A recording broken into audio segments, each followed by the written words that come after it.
आजच्या मिसाचे हेतू ऑबिजन व छायाच्या वाढदिवसानिमित्त मिस्सा देणार रोशल डॉमिनिक डाबरे, रियाच्या वाढदिवसानिमित्त मिस्सा देणार मम्मी पप्पा, अंतोन मास्तरच्या आत्म्याला शांती लाभावी म्हणून देणार सुभाष डिसोजा.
पिता पुत्र व पवित्र आत्मा यांच्या नावे आमेन. प्रभू तुम्हा बरोबर असो. आणि तुम्हा बरोबर सुद्धा. माझ्या प्रिय बंधूंनो, या पवित्र रस्त्याच्या उत्सवात सहभागी होण्यासाठी आपण पात्र व्हावेत, म्हणून थोडा वेळ शांत राहून आपण आपल्या पापाची आठवण करूया.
शाश्वत जीवन दयाकडून मिळत राहो. तथासो.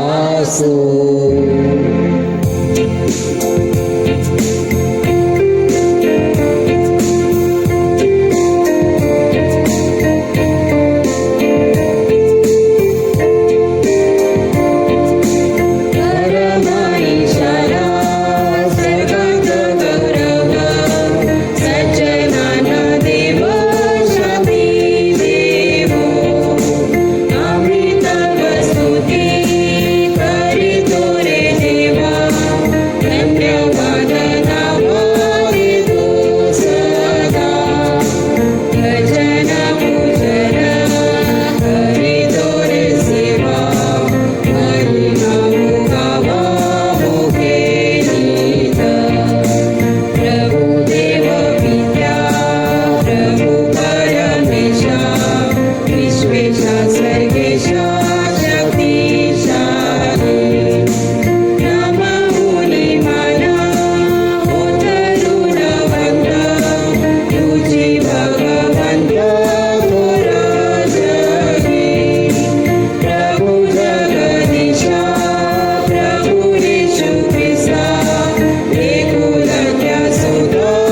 आपण येशूच्या रूपांतराचा सण साजरा करत आहोत. आपण प्रार्थना करूया.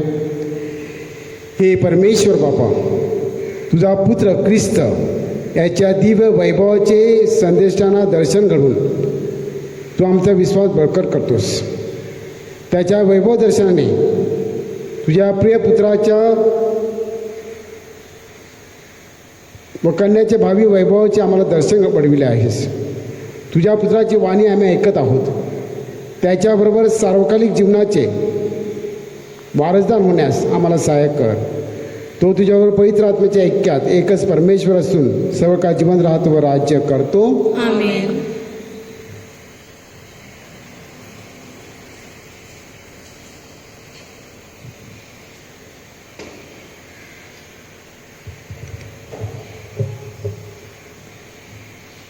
दानियलच्या पुस्तकातून घेतलेले वाचन. मी पाहत असता आसने मांडण्यात आली आणि एक पुराण पुरुष आसनारूढ झाला.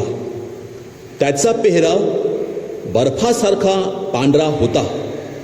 त्याच्या डोक्याचे केस स्वच्छ लोकरीसारखे होते. त्याचे आसन प्रत्यक्ष अग्निज्वालामय होते आणि त्या आसनाची चक्रे धगधगीत अग्निरूप होती. त्याच्या समोरून अग्निप्रवाह वाहत होता. हजारो देवदूत त्याची सेवा करीत होते. लाखो लोक त्याच्या समोर उभे होते. न्यायसभा भरली. पुस्तके उघडली गेली. मी रात्रीच्या दृष्टांतात पाहिले. इतक्यात पहा, आकाशातील मेघावर आरूढ होऊन मानवपुत्रासारखा कोणी एक आला. तो त्या पुराण पुरुषाकडे आला आणि त्याला त्यांनी त्याच्या जवळ नेले. सर्व लोक, सर्व राष्ट्रे आणि सर्व भाषा बोलणारे लोक यांनी त्याची सेवा करावी म्हणून त्याला प्रभुत्व, वैभव आणि राज्य ही दिली. त्याचे प्रभुत्व अक्षय आणि अढळ आहे. त्याचे राज्य अविनाशी आहे. हा प्रभूचा शब्द आहे. देवाचे आभार मानू. प्रतिसाद. परमेश्वर राज्य करतो. तो साऱ्या भूतलावर परमश्रेष्ठ आहे. परमेश्वर राज्य करतो. तो साऱ्या भूतलावर परमश्रेष्ठ आहे. परमेश्वर राज्य करतो. पृथ्वी उल्हास करो. द्वीप समूह हर्ष करो. ढग आणि अंधार त्याच्या भोवती आहेत. नीती आणि न्याय त्याच्या राजसनाचा आधार आहेत. प्रतिसाद. परमेश्वर राज्य करतो. तो साऱ्या भूतलावर परमश्रेष्ठ आहे. परमेश्वरासमोर, सर्व पृथ्वीच्या प्रभूसमोर पर्वत मेनाप्रमाणे वितळते. आकाश त्याची न्यायपरंता जाहीर करते आणि सारी मानवजात त्याचे ऐश्वर्य पाहते. प्रतिसाद. परमेश्वर राज्य करतो. तो साऱ्या भूतलावर परमश्रेष्ठ आहे. जयघोष.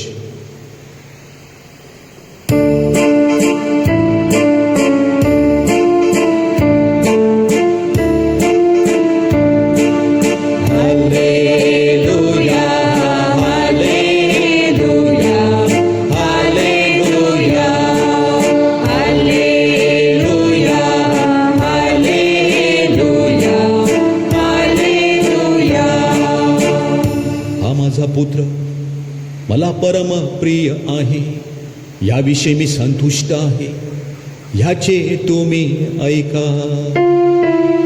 हालेलुया, हालेलुया, हालेलुया, हालेलुया, हालेलुया, हालेलुया. प्रभू तुम्हा बरोबर असो आणि तुम्हा बरोबर सुद्धा. संत मत्ते लिखित शुभवर्तमानातून घेतलेले आजचे वाचन. हे प्रभू तुझा गौरव असो. येशूने पेत्र, याकोब व त्याचा भाऊ योहान यांना आपणाबरोबर एका उंच डोंगरावर एकांती नेले. तेव्हा त्याचे रूप त्याच्या देखत पालटले. त्याचे मुख सूर्यासारखे तेजस्वी झाले आणि त्याची वस्त्रे प्रकाशासारखी शुभ्र झाली. तेव्हा पहा, मोशे एलिया हे त्यांच्याबरोबर संभाषण करत असले त्याच्या दृष्टीस पडले. मग पेत्र येशूला म्हणाला, प्रभूजी, आपण येथे असावे हे आपल्याला बरे आहे. आपली इच्छा असली तर मी येथे 3 मंडप उभारतो, आपणासाठी एक, मोशेसाठी एक आणि एलियासाठी एक. तो बोलत आहे तो पहा, तेजस्वी मेघाने त्याच्यावर छाया केली आणि पहा, मेघातून अशी वाणी झाली की हा माझा पुत्र मला परमप्रिय आहे, याच्याविषयी मी संतुष्ट आहे, ह्याचे तुम्ही ऐका. हे ऐकून शिष्य जमिनीवर पालथे पडले आणि फार भयभीत झाले. तेव्हा येशूने जवळ येऊन त्यांना स्पर्श करून म्हटले, उठा, भिवू नका. तेव्हा त्याने दृष्टी वर करून पाहिले, तो येशूशिवाय कोणी त्यांना दिसला नाही. नंतर ते डोंगरावरून येताना येशूने त्यांना आज्ञा केली की मनुष्याचा पुत्र मेलेल्यातून उठवला जाईपर्यंत हा साक्षात्कार कोणालाही सांगू नका. प्रभूचे हे शुभवर्तमान. हे ख्रिस्ता, तुझी स्तुती असो.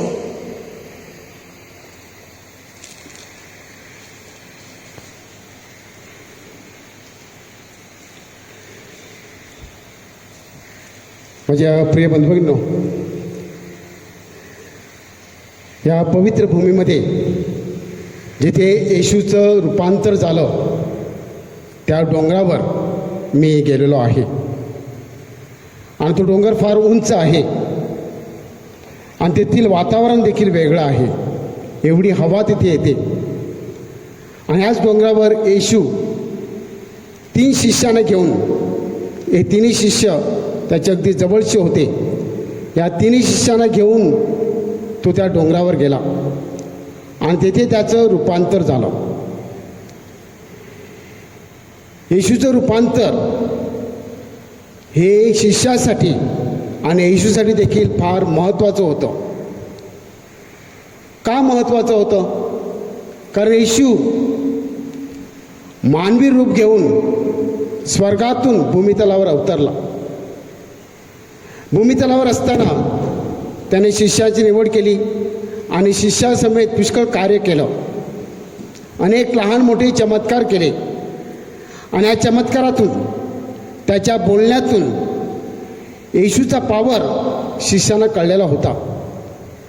आणि तरीसुद्धा कधीकधी शिष्यांची श्रद्धा डळमळीत व्हायची. विशेषतः जेव्हा येशू बोलायचा की मला दुःख भोगायचं आहे, मला जेरुसलेमला जायचं आहे आणि त्यावेळेला मला अतोनात यातना होतील, त्यावेळेला शिष्य नेहमी सांगायचे, असं होणार नाही, असं आम्ही होऊ देणार नाही. आणि पीटर अगदी जेव्हा असा बोलला तेव्हा येशू त्याला म्हणाला, सैताना, माझ्यापासून दूर हो, कारण हे माझ्या पुढे जे ताट वाढलेलं आहे, माझ्या पुढे देव पित्याने मला, आब्बाने माझ्या दिलेलं आहे, ते मला केलंच पाहिजे. देवाची इच्छा पूर्ण करण्यासाठी मला जणू काही या भूमितलावर पाठवलेलं आहे. आणि म्हणूनच येशूने ह्या 3 शिष्यांना घेऊन त्या डोंगरावर गेला. आणि आपण शुभवर्तमानात ऐकलं की डोंगरावर गेल्यानंतर त्याचं रूप पालटलं. आतापर्यंत शिष्यांनी येशू जो अनुभवलेला होता तो मानवी येशू त्याने अनुभवलेला होता. परंतु त्याचं जेव्हा रूपांतर झालं तेव्हा त्याने दैवी रूप पाहिलं. आतापर्यंत त्याने ते कधी अनुभवलेलं नव्हतं. त्याने त्याचं दैवी रूप पाहून, एका बाजूला मोशे, दुसऱ्या बाजूला एलिया, हे सगळं रूप पाहून ते अगदी त्यांना काय बोलायचं नाही ते सुचेचं असं झालं. ते अगदी गोंधळून गेले. आणि अशा वेळेला पीटर तसा तांत्रट तो बोलून गेला की आपण 3 मंडप उभारू, एक मोशेसाठी, एक एलियासाठी, एक तुमच्यासाठी. त्यावेळेला मेघाने त्यांच्यावर छाया केली आणि त्या ढगातून आवाज आला की हा माझा परमप्रिय पुत्र आहे, याच्यावर मी फार खुश आहे, संतुष्ट आहे, ह्याचं तुम्ही ऐका. जणू काही परमेश्वराचं ऐका हे त्यांनी सांगितलं होतं. परमेश्वर फक्त मानव नाही आहे, येशू फक्त मानव नाही आहे तर दैवी रूप देखील आहे. हे तुम्हाला अनुभवास मिळणार आहे. ज्याबरोबर तुम्ही फिरत आहात, ज्यांचं शिष्यत्व तुम्ही पत्करलेलं आहे, तो देवाचा पुत्र आहे ह्याचा अनुभव त्यांना आला. माझ्या प्रिय बंधू, हा अनुभव फार महत्त्वाचा होता. कारण त्याच्यानंतर येशूचं दुःख सहन ते पाहणार होते. आणि मग दुःख सहन फक्त शेवट नाही, तर त्याच्या पलीकडे काहीतरी आहे, पलीकडे पुनरुत्थान आहे हे त्यांना माहिती होणार होतं. आणि म्हणूनच अशा दुःख सणामध्ये त्यांना धैर्य मिळावं की हा फक्त मानवपुत्र नाही आहे तर देवपुत्र आहे याचा अनुभव त्यांना देण्याची फार गरज होती. माझे प्रिय बंधूंनो, आज आपण येशूचा रूपांतराचा सण साजरा करतो. अशा दिवशी आपण परमेश्वराकडे प्रार्थना करूया. कधीकधी आपण देखील ख्रिस्ती भाविक गोंधळतो.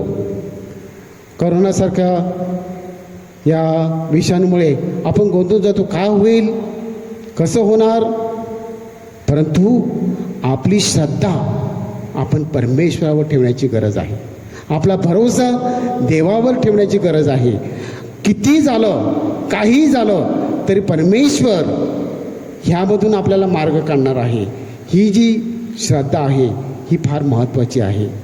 आणि म्हणूनच आपण आपले हात जोडूया, प्रभूकडे आपण आपलं जीवन सोपवूया. प्रभूला सांगूया, होय प्रभू, तू आमचा स्वामी आहेस, तू आमचा परमेश्वर आहेस, जिवंत देवाचा पुत्र तूच आहेस आणि तूच आम्हाला या संकटातून, या जाचातून बाहेर काढणार आहे. तू आम्हाला मुक्त करणार आहेस. आणि म्हणूनच परमेश्वराकडे आपले गाराणे, आपले दुःख, आपल्या वेदना, आपले क्लेश आपण सांगूया. आणि त्याचबरोबर निर्णय हेतूसाठी आपण प्रार्थना करूया. जेल्सी मोजेस डाबरे हिच्या वाढदिवसासाठी आपण प्रार्थना करूया. करोनाग्रस्त जे लोक आहेत, जे क्वारंटाईन आहेत, हॉस्पिटलमध्ये आहेत, आपल्या चर्चच्या कामासाठी आपण प्रार्थना करूया. जे दुःखी कष्टी आहेत, खाटेला खेळलेले आहेत, त्यांच्यासाठी आपण प्रार्थना करूया. हे सर्व हेतू आपण या वेदीवर आणूया.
आपले बलिदान सर्व समर्थ पित्याला मान्य व्हावे म्हणून प्रार्थना करा. आपल्या हातून अर्पण केलेल्या बलिदानाचा प्रभू स्वीकार करो. त्यामुळे त्याच्या नावाचे गुणगान व गौरव होऊन आपल्या व त्याच्या पवित्र ख्रिस्त मंडळाचे कल्याण हो. हे प्रभू, तुझ्या पुत्राच्या रूपांतराने आमच्या भेटी पवित्र कर व त्याच्या तेजस्वी वैभवाने पापापासून आमची मुक्तता कर. ही प्रार्थना आम्ही प्रभू येशूच्या नावाने करतो. आमेन. प्रभू तुम्हा बरोबर असो आणि तुम्हा बरोबर सुद्धा. तुमचे अंतःकरण प्रभूकडे लावा. आम्ही ते लावले आहे. प्रभू आमचा परमेश्वराचे आभार मानूया. ते योग्य व रास्त आहे. हे पवित्र पित्या, सर्व समर्थ सनातन परमेश्वर, आमच्या प्रभू येशू ख्रिस्ताद्वारे आम्ही तुझे नित्य व सर्वत्र आभार मानावेत, ही योग्य व आनंददायक आहे. क्रूसाच्या अनिष्ट अनुभवामुळे खचून जाऊ नये म्हणून प्रभू ख्रिस्ताने आपल्या वैभवाचे दर्शन आपल्या शिष्यांना घडवले. ख्रिस्त सभा ख्रिस्ताचं शरीर आहे व एक दिवस त्याच्या वैभवात सहभागी होणार आहे हे दाखविण्यासाठी आपल्यासारख्याच त्याच्या शरीराकडून त्याने आपले वैभव प्रकट केले. म्हणून स्वर्गीय दरबारातील सर्व दूतगणाच्या निरंतर गुणगानात सामील होऊन आम्ही तुझ्या या पृथ्वीवर मोठ्या आनंदाने अखंड गुणगान गातो.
हे स्वर्गीय पित्या, तू खरोखर पवित्र आहेस.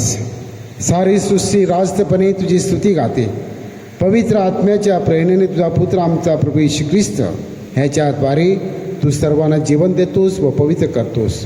तुझ्या नावाच्या गौरवासाठी सूर्योदयापासून सूर्यास्तापर्यंत परिपूर्ण बली अर्पण करण्याकरता प्रत्येक युगात तू मानवाला आपल्या जवळ आणतोस.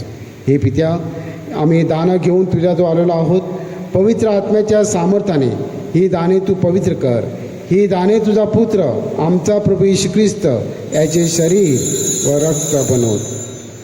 त्याच्याच आज्ञेने आम्ही हा ख्रिस्त प्रसाद विधी साजरा करतो.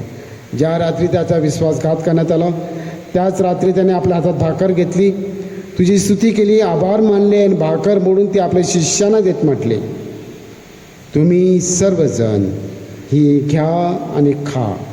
हे माझे शरीर आहे, हे तुमच्यासाठी अर्पिले जाईल.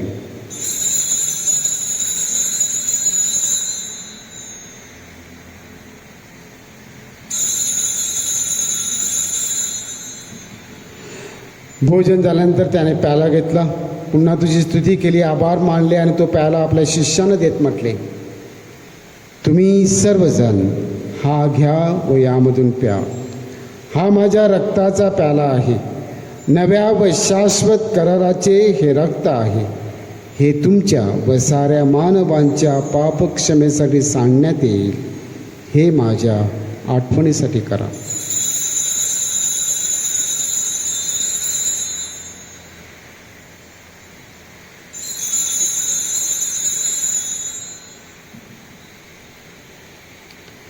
या श्रद्धेच्या रस्ता आपण जयघोष करूया. ख्रिस्त मरण पावला, ख्रिस्त जिवंत झाला, ख्रिस्त पुन्हा येईल. हे पित्या, तुझ्या पुत्राने आमच्या उद्धारकर्ता स्वीकारलेल्या मरणाचे, त्याच्या वैभवपूर्ण पुनरुत्थानाचे व स्वर्गरोहणाचे आम्ही पुण्यस्मरण करतो. तो पुन्हा येईल तेव्हा त्याच्या स्वागतासाठी आम्ही तयार राहतो व तुझ्या आभारासाठी हा पवित्र व जिवंत बली तुला अर्पण करतो. तुझ्या ख्रिस्त सभेच्या बलिदानावर तू आपली कृपादृष्टी वळव. तुझ्याबरोबर आमचे सख्य घडवून आणण्यासाठी स्वतःचा प्राण अर्पण करणाऱ्या बलीवर दयापूर्ण नजर टाक. त्याच्या शरीराने व रक्ताने पोचलेली आम्हा सर्वांची हृदय पवित्र आत्म्याच्या कृपेने सुसंपन्न होऊन ख्रिस्ताठाई आम्ही एक शरीर व एक आत्मा व्हावे असे आम्ही विनवितो.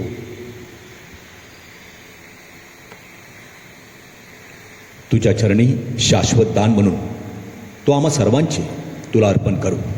आम्हासाठी सतत मध्यस्थी करणाऱ्या देवमाता धन्य कुमारी पवित्र मरिया, तिचा पती संत योसेफ, तुझे पवित्र प्रेषित विजयी रक्तसाक्षी व सर्व संत ह्यांच्याबरोबर आम्हा सर्वांस तुझ्या स्वर्गीय सुखाचे वारसदार कर.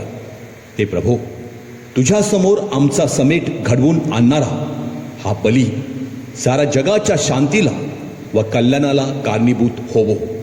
आमचे पोप फ्रान्सिस, आमचे बिशप फेलिक्स व इतर सर्व बिशप व धर्मगुरू आणि तुझ्या पुत्राने मिळवलेले सारे प्रजाजन अशा या यात्रेकरू ख्रिस्त सभेला तुझ्यावरील श्रद्धेत दृढ कर.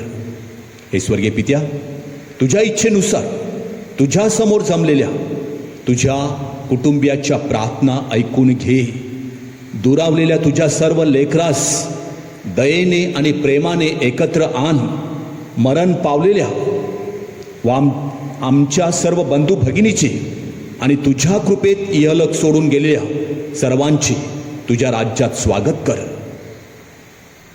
सर्व चांगुलपणाचा उगम असलेल्या आमच्या प्रभू ख्रिस्ताद्वारे तुझ्या वैभवाचे दर्शन आम्हाला सर्व काळ घडेल अशी आम्हाला आशा आहे.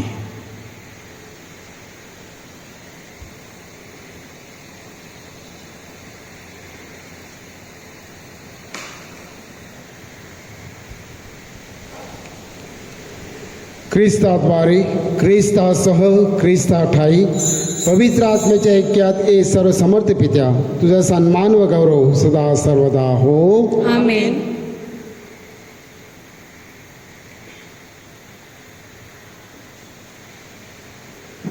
प्रभू येशूंची खुली प्रार्थना आपण एकत्र म्हणूया. या आमच्या स्वर्गीय बापा, तुझे नाव पवित्र मानले जाओ, तुझे राज्य येवो, जसे स्वर्गात तसे पृथ्वीवरही तुझ्या इच्छेप्रमाणे हो. आमची रोजची भाकर आज आम्हाला दे, आणि जसे आम्ही आमच्या अपराध करणाऱ्यांना क्षमा करतो तसेच तू आमच्या अपराधांची क्षमा कर, आणि आम्हाला मोहात पडू देऊ नकोस, पण वाईटापासून आम्हाला सोडव. हे प्रभू, सर्व वाईटापासून आमचं संरक्षण कर. या जीवनात तू आम्हाला शांती दे. आमच्या तारणाऱ्या येशू ख्रिस्ताच्या पुन्हा येण्याची व शाश्वत जीवनाची आशेने वाट पाहत असता आम्ही तुझ्या दयेच्या सहाय्याने पापापासून दूर राहावे व सर्व संकटापासून सुरक्षित असावे. कारण राज्याधिकार व गौरव सदा सर्वदा तुझाच आहे. हे प्रभू येशू ख्रिस्ता, तू आपल्या प्रेषदास म्हणालास, मी तुम्हासाठी शांती राखून ठेवतो, मी माझी शांती तुम्हास देतो. म्हणून आमच्या पापाकडे पाहू नकोस, तर तुझ्या ख्रिस्त सभेच्या श्रद्धेकडे पहा आणि आम्हाला तुझ्या स्वर्गीय राज्यातील शांती व ऐक्य देण्याची कृपा कर. तुने तुझे बसून सदा सर्वदा राज्य करतोस. आमेन. प्रभूची शांती तुम्हाबरोबर सदा असो. आणि तुम्हा बरोबर सुद्धा. आता आपण एकमेकात शांतीबंधन करूया.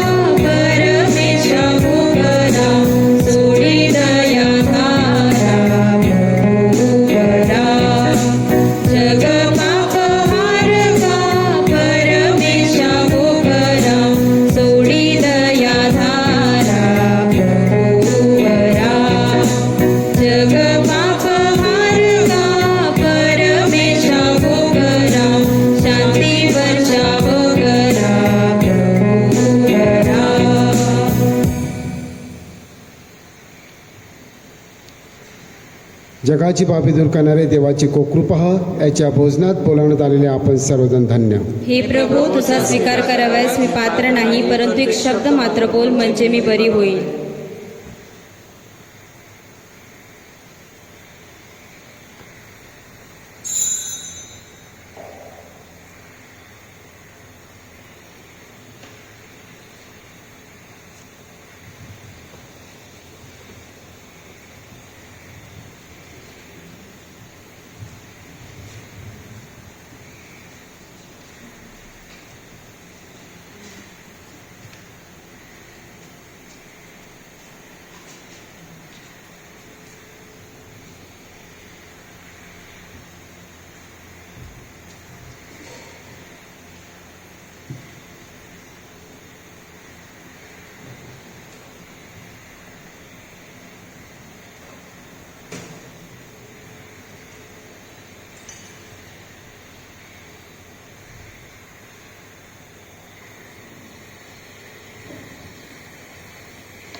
आपण प्रार्थना करूया.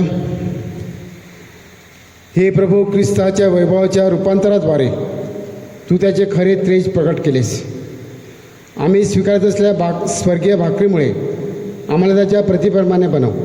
ही प्रार्थना आम्ही प्रभू येशूच्या नावाने करतो. आमेन. प्रभू तुम्हाबरोबर असो. आणि तुम्हा बरोबर सुद्धा. सर्वशक्तिमान परमेश्वर पिता, पुत्र व पवित्र आत्मा याचा आशीर्वाद तुम्हावर सदा राहो. आमेन. जा तुम्हास ख्रिस्ताच्या शांतीने पाठविण्यात येत आहे. देवाचे आभार मान. करोना व्हायरसमुळे बाधित लोकांसाठी प्रार्थना. सर्व समर्थ व दयावंत परमेश्वरा, सर्व जगाला तू तुझे प्रेम सदैव व सर्वत्र दाखवत असतो. करोना व्हायरसमुळे बाधित झालेल्या या विश्वाच्या वेगवेगळ्या भागातील लोकांसाठी आम्ही करीत असलेली प्रार्थना दयेने ऐक. करोना व्हायरसमुळे निर्माण झालेली परिस्थिती आटोक्यात आणण्यासाठी या आजाराने पछाडलेल्या व्यक्तींना व त्यांच्या कुटुंबियांना आरोग्यदायी स्पर्श लाभण्यासाठी आम्ही तुझ्याकडे कळकळीने याचना करतो. या आजारावर लवकरात लवकर प्रभावी उपाय शोधण्यासाठी संशोधन करणाऱ्या डॉक्टर्सच्या प्रयत्नांना यश लाभावे म्हणून आम्ही तुझी करुणा भागतो. लोकांच्या हितासाठी झटणाऱ्या सरकारी व आरोग्य यंत्रणांना या आजारावर मात करण्यासाठी योग्य पावले उचलली जात आहेत, त्यांच्या फलद्रुपतेसाठी आम्ही प्रार्थना करतो. ही प्रार्थना आम्ही प्रभू ख्रिस्ताद्वारे करतो. आमेन. माझ्या प्रिय बंधूभगिनींनो, कोरोनाच्या संदर्भामध्ये आपण 2 उपायाविषयी चर्चा केलेली आहे. एक म्हणजे हॉस्पिटलमध्ये जाऊन तेथे राहणं आणि तेथे ट्रीटमेंट घेणं. दुसरं, घरी राहून डॉक्टरांची, काउन्सिलरची संपर्कात राहून औषध घेणं. तर आपल्याकडे आपल्या पॅरिसमध्ये आपण एक टीम तयार केलेली आहे. त्यामध्ये 3 डॉक्टर आहेत, 3 काउन्सिलर आहेत आणि ज्या पेशंटना असं वाटतं की मी घरात राहून घरात क्वारंटाईन राहून चांगल्या प्रकारे काळजी घेऊ शकतो, तर अशा पेशंटनी म्हणजे ज्यांना कोरोना होईल, त्यांचा रिपोर्ट पॉझिटिव्ह येईल, त्यांनी सिस्टर सुलोचनाशी संपर्क साधायचा आहे. त्याप्रमाणे तुम्हाला कोणत्या डॉक्टरशी किंवा कोणत्या काउन्सिलरशी किंवा कोणतं औषध घ्यायचं या संदर्भामध्ये मार्गदर्शन केलं जाईल. तसंच तुमच्याकडे ऑक्सिमीटर, जे आपलं ऑक्सिजन लेवल नेहमी चेक करण्यासाठी देण्यात येईल. जोपर्यंत तुमचं ऑक्सिजन चांगला आहे तोपर्यंत तुम्हाला काही चिंता करण्याची गरज नाही. तर ते ऑक्सिमीटर देखील आपण नवीन विकत घेण्याचा प्रस्ताव करत. आता सध्या आपल्याकडे 3 आहेत, परंतु आणखी कोणाकडे असतील तर अशा प्रकारच्या पेशंटना ते देण्यात येईल. म्हणजे त्या दिवसामध्ये ते नेहमी त्या संपर्कात राहून काउन्सिलरशी, सिस्टरांशी, डॉक्टरांशी औषधोपचार घेतील आणि घरी आपल्या घरचे लोक चांगली काळजी घेऊ शकतात. तर या संपर्कामध्ये ही टीम तयार झालेली आहे. असं कोण एखादं पेशंट पॉझिटिव्ह आलं तर पर्याय तुम्ही निवडायचा आहे की हॉस्पिटलमध्ये राहायचं की घरीच राहून घरी क्वारंटाईन करून स्वतःला ट्रीटमेंट करून घ्यायची. थँक्यू.